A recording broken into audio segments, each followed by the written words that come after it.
नमस्कार। योगाचार्य राजेन्द्र बेगनास योगाबाट।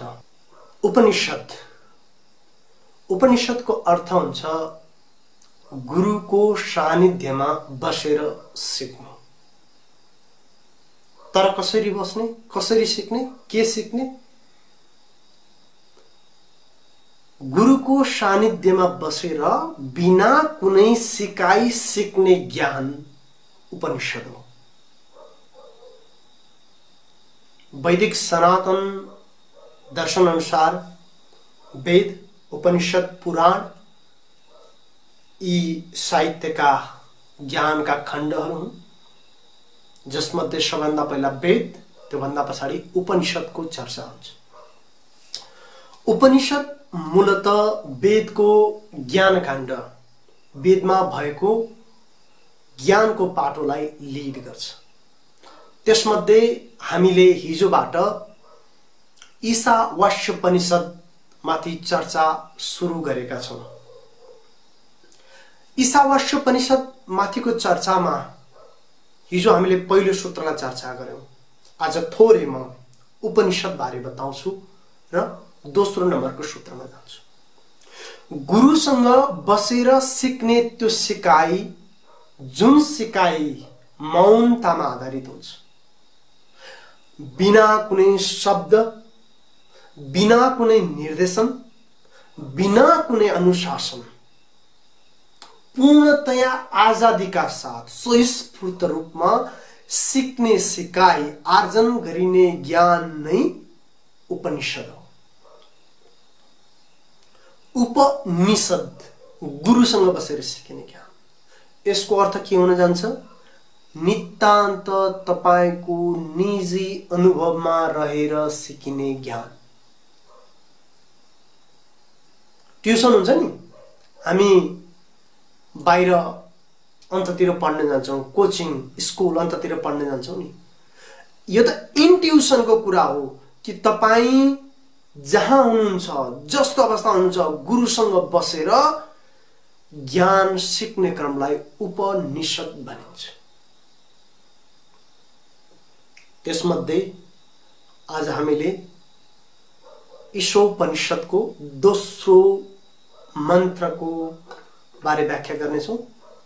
त्यसका लागि तयार रहनुहोस्। तपाई जहाँ जुन अवस्थामा हुनुहुन्छ, मिल्छ भने आँखा बन्द गरेर आफ्ना श्रद्धेय गुरुलाई सम्झिनुहोस्। तपाईले जसलाई गुरु मान्नुहुन्छ केही पनि फरक पर्दैन। ओम गुरुर्ब्रह्मा गुरुर्विष्णु गुरुर्देवो महेश्वर गुरुर्साक्षात् परं ब्रह्म तस्मै श्री गुरवे नमः। आफ्ना प्रातस्मरणीय आमा बाबालाई सम्झिनुहोस्।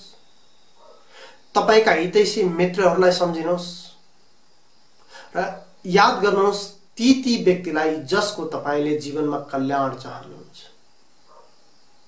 प्रार्थना गर्नुहोस् उहाँहरू जुन अवस्थामा जहाँ हुनुहुन्छ उहाँहरू सबैको कल्याण रहोस्। ईशावास्योपनिषदको दोस्रो सूत्रमा हामी जाँदैछौं। दोस्रो सूत्रले भन्छ, कुर्वन्नेह कर्वाणि जिजीविषेच्छत समा एवं त्वायि नातेस्ति न कर्मा लिप्तते नरे। अर्थात कर्म यसरी गर्दै जाऊ कि तिमी पनि 1000 वर्ष 100 वर्ष बाँच्ने गरी कर्म गर। कर्म यसै गरी गर्दै जाऊ कि ती कर्मले तिमीलाई अमर बनाओस् र त्यो कर्मबाट जुन प्रतिफल आउँछ नि त्यो सबै संसारलाई बाँड, तर त्यो कर्मफल प्रति लिप्त नहो। यसको सार हुन जान्छ। कर्म यसरी गर्ने कि हामी 100 वर्ष 1000 वर्ष बाँचियोस् र जुन त्यसको फल आउँछ त्यो फल पुरै मानव समुदायलाई, राष्ट्रलाई, घर परिवार सबैलाई बाँड्न पाइयोस्। अनि त्यो जुन फल हुन्छ नि त्यो प्रति तपाईको कुनै पनि राग नरहोस्, कुनै पनि लोभ नरहोस्, कुनै पनि त्यो प्रति आसक्ति नरहोस्। उपनिषदले के भन्छ भन्दा ईशावास्य उपनिषदको दोस्रो सूत्रले के भन्छ भने कर्म यस्तो गरौँ, कर्म यस्ता कर्महरू गर्दै जाउँ जसले गर्दा हामीलाई हजारौं वर्षसम्म, सयौं वर्षसम्म जीवन्त तुल्याइदियोस्। हजारौं वर्ष, सयौं वर्षसम्म हामीलाई जीवन्त तुल्याइदियोस्। कर्म त्यस्ता गर्दै जाउँ, ती कर्म गर्दै जाउँ र कर्म गर्दा गर्दै हामी यसरी बाँचौँ कि दीर्घायु हुने गरी बाँचौँ, लामो समय बाँचौँ। कुर्वन्यः कर्माणि, कर्म कस्तो गरौँ त? यहाँनिर म सम्झिन चाहन्छु डाक्टर सन्दोक रोहितलाई। नेपालमा जन्मिएका केही सपूतहरू जसलाई हामीले सम्झिनै पर्छ, ती मध्ये एकजना हुन् डाक्टर सन्दोक रोहित। उनी डाक्टर मात्रै बनिदिएर पैसो अलिअलि कमाइदिएर आफ्नो क्लिनिकमा मात्रै सीमित भइदिएको भए त हुन्थ्यो नि, तर उनी त्यहाँसम्म सीमित भएनन्। उनले यस्तो कर्म गरे कि उनी अमर हुने कर्म गर्दिए। कुर्वन्यः कर्माणि जीविष्येच्छत समा, यही हो। टीका लगाएर, वस्त्र धारण गरेर, माला लिँदैमा पुण्य गरेको हुँदैन। वेद पढ्दैमा, उपनिषद कण्ठ गर्दैमा, गीता सिराइमा राखेर सुत्दैमा पुण्य गरेको हुँदैन। पुण्य त कर्मद्वारा मात्रै हुन्छ।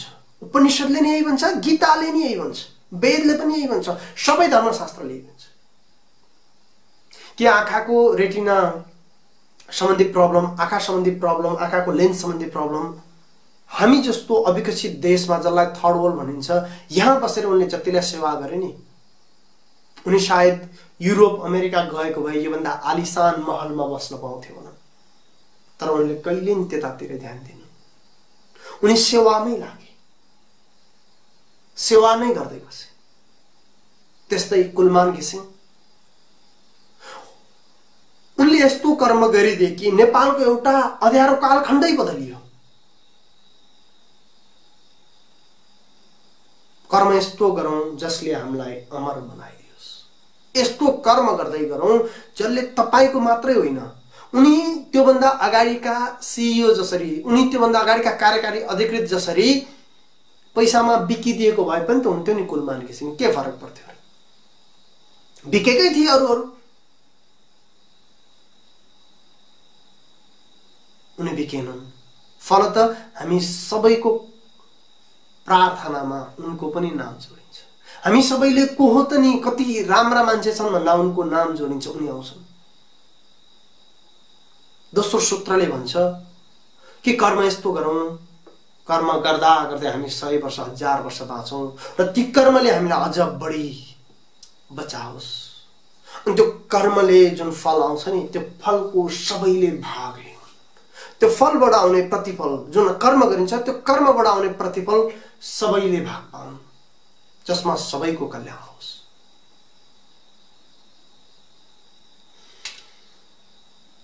यहाँनिर मलाई एउटा कथा प्रसङ्ग याद आयो। दुईजना दाजुभाइको, दुवैजना दाजुभाइ तपस्यामा बसेछन्। जेठोको तपस्या गहिरो थियो, भगवान छिटै प्रसन्न भएर उनलाई वर मागेछन्। बिचरो किसान थियो। किसानले के भन्यो, प्रभु मसँग त गोरु छैन,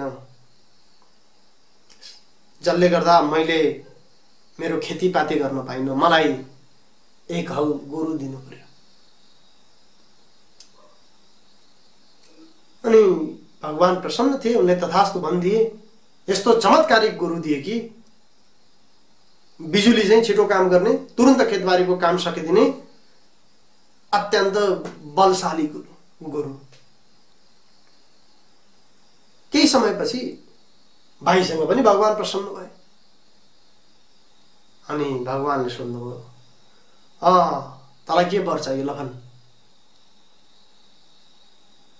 तब उसले भन्यो, मेरो दाइको छ नि अनि त्यत्तिकैमा भगवानले बुझे जसरी भने तँलाई नि एक हल गोरु चाहिएको तेरो दाइ जस्तै हैन, मेरो दाइको त्यो गोरु छ नि त्यो एक हल त्यति राम्रो गोरु, त्यो मध्ये एउटा गोरु मरोस् प्रभु। धेरैजना मान्छेको प्रार्थना यस्तै हुन्छ। उसले प्रगति गर्यो र मैले पनि प्रगति गरौँ भन्नेतिर हुँदैन। उसले समाजलाई राम्रो गर्यो मैले पनि राम्रो गरौँ भन्ने हुँदैन। उसले जीवनमा एउटा उचाइ प्राप्त गर्यो मैले पनि उचाइ प्राप्त गरौँ भन्ने हुँदैन। उसले सर्वकल्याणकारी काम गर्दैछ म त्यसमा सहभागी हौं भन्ने हुँदैन।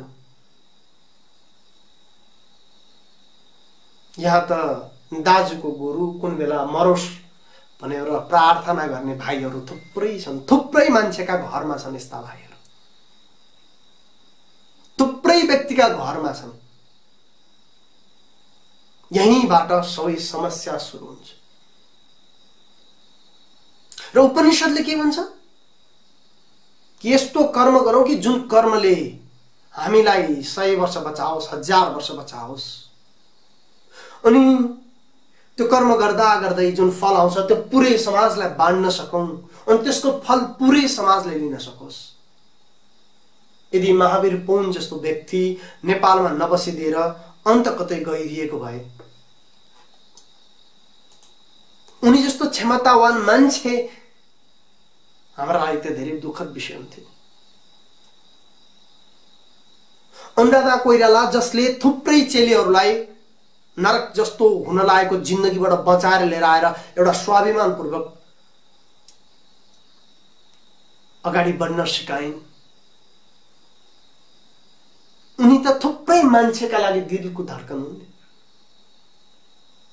रवि लामिछाने जसले समाचारको माध्यमबाट थुप्रै मान्छेको जीवनमा परिवर्तन गरिदिए, थुप्रै विदेशमा फसेका चेलीहरूलाई उद्धार गरे, व्यक्तिहरूलाई उद्धार गरे, थुप्रै दुःख पाएका मान्छेहरूलाई उनी आफूले ज्यानको बाजी थापेर त्यहाँ गएर उनीहरूको उद्धार गरिदिए। धुर्म सुन्तोली जो आफ्नो चलिरहेको पेशा छोडेर देशका लागि खट्न तयार भए, कहिले माझी बस्ती बनाउँछु भनेको छ, कहिले तामाङ बस्ती बनाउँछु भनेको छ, कहिले तराईमा मुसाहरूको लागि बस्ती बनाउँछु भनेको छ, कहिले अर्को कसैका लागि केही गर्छु भनेको छ, कहिले क्रिकेट स्टेडियम बनाउन दौडिएका छन्। त्यो क्रिकेट स्टेडियम बनेर जति नेपाल र नेपालीलाई फाइदा हुन्छ त्यो त धुर्म सुन्तलीको बाइ प्रोडक्ट हो नि त। वास्तविक सन्त त उनीहरू हुन् जसले आफ्नो कर्म निष्ठापूर्वक गरेर पुरै समाजलाई एउटा ज्योति बालेर देखाइदिन्छन्। क्याप्टेन विजय लामा जो आफ्नो प्लेनमा मात्रै सीमित रहेनन्, भगवान कोइराला जसले हरेक नेपालीका मुटु मुटु चाहर्न सफल भए। कि यी व्यक्तिहरू, यस्ता व्यक्तिहरू कपडा लगाए पनि सन्त हुन्, चन्दन लगाए पनि सन्त हुन्, चन्दन नलगाए पनि सन्त हुन्, टीका लगाए पनि सन्त हुन्, टीका नलगाए पनि सन्त हुन्। उपनिषदले यही भन्छ कि कर्म यस्तो गरौँ कि सबैको कल्याण होस् र 100 वर्ष 1000 वर्ष बाँच्न पाऊ। कि यस्तो कर्म गरौँ जुन कर्मको कारणले गर्दा हामीसँग आएको कर्मको फल पुरै बाँड्न पाऊ। यहाँनिर म वारेन बफेटलाई सम्झिन चाहन्छु, जो लामो समयसम्म विश्वका सबैभन्दा धनी व्यक्तिहरूको लिस्टमा आफूलाई पार्न सफल भए। उनले कहिलेकाहीँ आफ्नो सम्पत्तिको अधिकांश हिस्सा समेत दान गरिदिएका छन्, तर भगवानले उनलाई कहिले कंगाल बनाएन। र ती व्यक्ति जो भ्रष्टाचार गरेर सम्पत्ति लिएर थुपार्छन् नि, उनीहरूलाई सबैभन्दा बढी रोग र मानसिक समस्या भएको देखियो। ती व्यक्ति जो अपराधलाई सबैभन्दा बढी जीवनमा अंगीकार गर्छन् नि, ती व्यक्ति सबैभन्दा बढी मानसिक रूपमा विक्षिप्त भएको पाइयो। ती व्यक्ति मानसिक रूपमा सबैभन्दा बढी समस्याग्रस्त भएको पाइयो।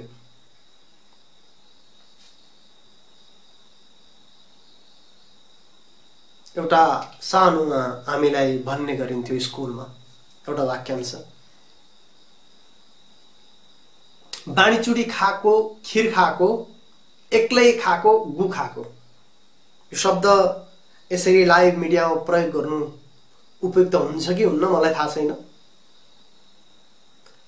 बाँडीचुँडी खाएको, खिर खाएको, एक्लै खाएको, गु खाएको, उपनिषदले त्यही भन्छ। जब देशका लागि कल्याण, मानव समुदायको लागि कल्याण छोडेर जब व्यक्तिले आफ्नो नितान्त निजी स्वार्थ मात्रै हेर्दै हिँड्छ नि, एक्लै खाएको, गु खाएको, नेपालमा भ्रष्टाचार भएको होइन, गु खाएका एउटा व्यक्तिले कमाउँछ, तर पुरै पुस्ता पतन भएर जान्छ। यहाँनिर त यस्ता यस्ता गम्भीर घटना समेत भएका छन् कि एउटा बाउ बिग्रियो भने आमा बिग्रियो भने परिवार ध्वस्त हुन्छ, एउटा समुदायको अगुवा बिग्रियो भने गाउँ ध्वस्त हुन्छ, एउटा नेता बिग्रियो भने कालखण्ड ध्वस्त हुन्छ। यहाँ त गुरुहरू नै भ्रष्ट छन्, सभ्यतै ध्वस्त छ। हिजो अस्ति म पढ्दै थिएँ नेपालको इकोनोमी बारे। जति पैसा नेपालबाट भारतमा रेमिटेन्सको रूपमा जान्छ, त्यति पैसा त हामीले बाहिरबाट लिएर आउनै नसक्ने रहेछौँ। त्यति पैसा त बाहिरबाट नआउने रहेछ। जति पैसा हामीले कमाउँछौँ ठुलो पैसा छ। भारतका लागि 7औं कि 8औं सबभन्दा ठुलो रेमिटेन्सको सेक्टर नेपाल रहेछ। यति सानो छ, हामी भारतभन्दा 62-63 गुणा सानो छौँ। तर हेर्नुहोस् त हामी कहाँ गइरहेछौँ। किनभने यहाँका व्यापारी वर्गहरू उताबाट सामान लिएर आउने, यहाँ बेच्ने, 20 को कमिसन खानेमा मात्रै परे। नेताहरू के भए? अधिकांश हाम्रा उद्योगका कोरिडोरहरू तराईका ती ठाउँमा छन् जहाँ चाहिँ पारीबाट मान्छे आएर काम गरेर पारी नै फर्किन सकुन्, जसले गर्दा हाम्रा युवाहरू बेरोजगार भए। यहाँ नेताहरूले नि एक्लै खाए, गु खाए।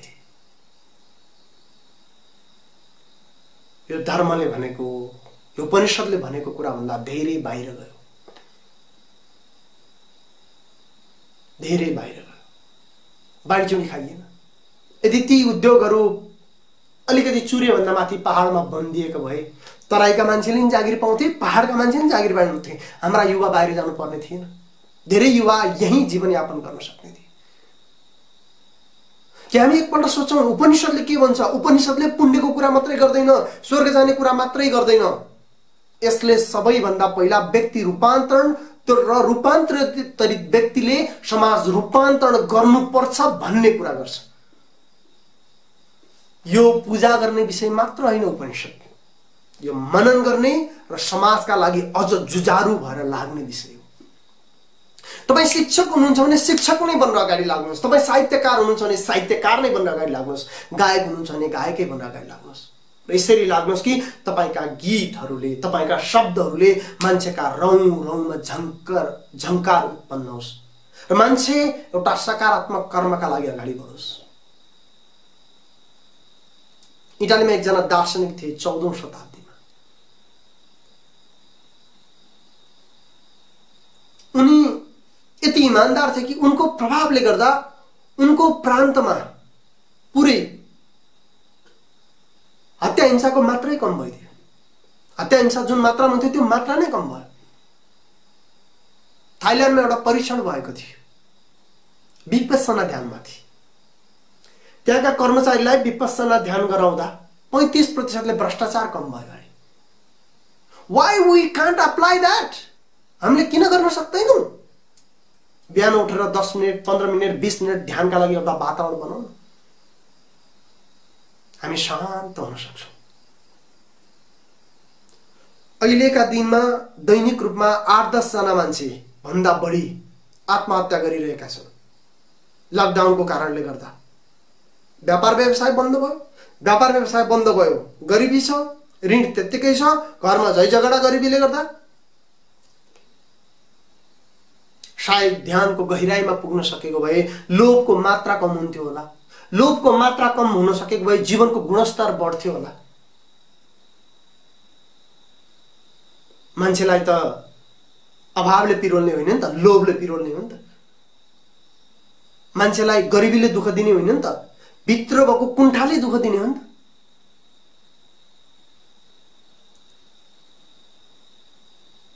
युरोपका एकजना प्रधानमन्त्री साइकल चढेर आफ्नो देश जाँदा ठिकै हुन्छ। हामी जस्तो गरिब देशमा राष्ट्रपतिलाई 18 करोड भन्दा बढी मूल्य पर्ने, 18 करोड हो कि अर्ब हो, म त कन्फ्युज भएको छु, त्यहाँभन्दा बढी मूल्य पर्ने हेलिकप्टर चाहिएको छ। यो नितान्त कानुनभन्दा बाहिरको विषय, यो नितान्त उपनिषद वेद पुराण भन्दा बाहिरको विषय हो। कानुन मात्रै गलत होइन। हामीले अहिलेसम्म बुझ्दा हाम्रा शास्त्रलाई धर्मको रूपमा मात्रै बुझौँ, यसलाई समाजको विज्ञानको रूपमा बुझ्नुपर्छ, मान्छेको मनोविज्ञानको रूपमा बुझ्नुपर्छ। तब मात्रै हामीले समाजलाई रूपान्तरण गरेर नयाँ समाजको निर्माण गर्न सक्छौँ। आजलाई यति नै। भोलि हामी उपनिषदको अर्को ईशावास्य उपनिषदको तेस्रो लाइन लिएर आउनेछौँ, तेस्रो मन्त्र लिएर आउँछौँ। दोस्रो मन्त्र कुर्वन्नेह कर्वाणि जीजी विच्छेच तत्समा एवं त्वायि न तिथेस्ति न कर्म लिप्तते नरे। हामी सबैले यस्तो कर्म गरौँ जुन कर्मले हामीलाई 100 वर्षसम्म बचाओस् र हाम्रा वरिपरिका सबैलाई यस्तो कर्म गर्न प्रेरणा दिउँ जसले सबैलाई 100 वर्षसम्म बाँच्नलाई प्रेरणा दियोस्। अनि हामीले गरेका कर्मको फल सबैलाई बाँड्न पाऊँ, सबैले ती कर्मका फल लिएर अझ अगाडि बढ्न सक्ने अवस्था रहोस्। र भोलिबाट कुनै पनि सेसन भन्दा पछाडि तपाईहरुको कुनै प्रश्न छन् भने फेसबुकमा कमेन्ट गर्नु होला। त्यो कमेन्टको आधारमा तपाईका प्रश्नको उत्तर दिने कोसिस गर्छु। एउटा मन्त्र जो बुद्धिज्ममा एकदमै प्रचलित छ। ये च बुद्धा अतीता च ये च बुद्धा अनागता पचुपन्ना च ये बुद्धा अहम वन्दामि सर्वथा। ती मुक्त पुरुषहरू, ती इनलाइटेन मास्टरहरू जो विगतमा थिए, ये च बुद्धा अतीता च ये च बुद्धा अनागता, जो अहिले भइरहेका बुद्धहरू छन्, ये च बुद्धा पचुपन्ना ये च बुद्धा पचुपन्ना अहम वन्दामि सर्वथा। भविष्यमा हुने बुद्धहरूलाई, विगतमा भएका बुद्ध, वर्तमानका बुद्ध र भविष्यमा हुने बुद्ध, सबै बुद्धहरूलाई मेरो हृदयदेखिको कोटि कोटि नमस्कार। तपाईहरुलाई आजको भिडियो कस्तो लाग्यो यसबारे क्रिया प्रतिक्रिया दिन नभुल्नु होला। लाइक शेयर कमेन्टका बारे त मैले केही पनि भन्न, त्यो तपाईहरुलाई छोड्दिए। र यो भिडियो तपाईलाई उपयोगी भयो भने प्लिज अरूलाई पनि उपयोगी हुन सक्छ। ज्ञान बाँडौं, ज्ञान बढाऊ। तपाईको यो आजको दिन मंगलमय रहोस्। आज तपाईले गर्न लागेका तपाईका सबै शुभकामहरू पूर्ण रहून्। जहाँ हुनुहुन्छ, जस्तो अवस्थामा हुनुहुन्छ, खुसी रहनुहोस्, सुखी रहनुहोस्।